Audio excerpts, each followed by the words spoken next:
In a quiet suburban neighborhood in Ohio, everyone lived side by side, but rarely talked to one another. People were polite, but distant. Among them was a man named Mark, a hardworking father, always busy, always rushed. He believed life was simple: work, home, sleep, repeat. Until one rainy afternoon changed everything. He noticed his elderly neighbor, Mrs. Thompson, struggling to carry grocery bags up her porch steps.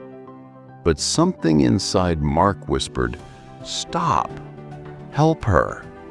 He rushed to her side and offered his help. To her, it meant the world. Soon, neighbors began helping each other in small ways. The neighborhood slowly began to feel alive again. Communities are built by small acts of kindness, one neighbor at a time.